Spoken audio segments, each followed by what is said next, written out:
शुरुआत होती है उस दिन से जिस दिन गोकू पैदा हुआ था।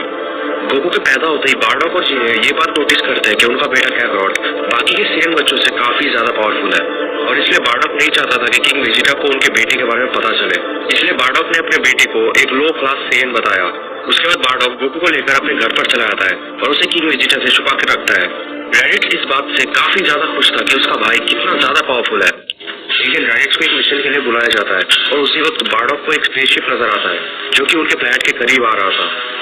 बार्डोक देखता है कि वो कोई और नहीं बल्कि फ्रीजा था और वो प्लैनेट वेजिटा को डिस्ट्रॉय करने के लिए बिल्कुल रेडी था।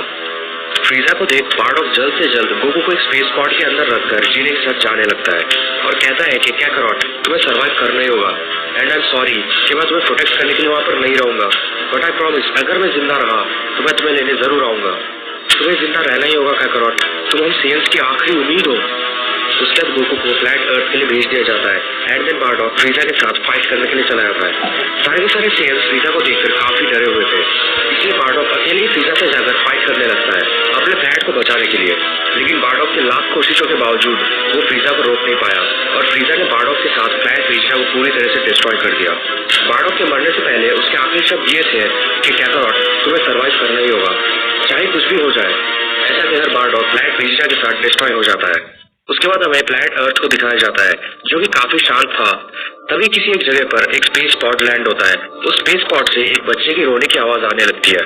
तभी ग्रैंडपा गोहान उस आवाज को सुनकर उसकी तरफ जाते हैं और देखते हैं कि एक छोटा सा बच्चा एक स्पेस पॉड में था। उसके बाद उन्होंने डिसाइड किया कि वो उस बच्चे का देखभाल करेंगे और उस बच्चे का नाम गोकू रखते हैं। ग्रैंडपा गोहान को ये रियलाइज होता है कि गोकू बाकी के बच्चों से काफी ज्यादा स्ट्रॉन्ग है, इसलिए वो उसे मास्टर रोशी के पास लेकर चले आते हैं।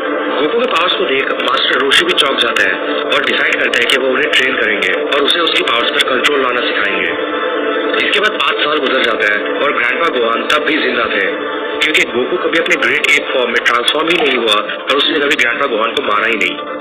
गोकू काफी शांत और समझदार बच्चा बन चुका था, क्योंकि ग्रैंडपा गोहान ने उसे अपने लाइफ के सब कुछ जो गोकू को सिखाना था वो सब सिखा चुके थे। इन दी मेन टाइम गोकू मास्टर रोशी से कामेहामेहा वेव भी सीख चुका था। धीरे धीरे गोकू के पावर्स और भी बढ़ रही थी और समय के साथ गोकू कई सारे कैरेक्टर्स से मिलता है, जैसे बुल्मा, यामचा और भी कई सारे कैरेक्टर्स। और देखते देखते वर्ल्ड मार्शल आर्ट्स टूर्नामेंट शुरू हो जाता है।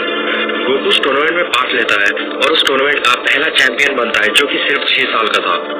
मास्टर रोशी, ग्रैंडपा गोहान हर कोई काफी ज्यादा खुश थे गोकू को लेकर। उसके बाद मास्टर रोशी गोकू से कहते हैं कि अब उसे एक एडवेंचर पर जाना चाहिए ताकि वो बाहर की दुनिया को और भी अच्छे से जान सके। मास्टर रोशी के कहने के मुताबिक गोकू एडवेंचर के लिए निकल पड़ता है।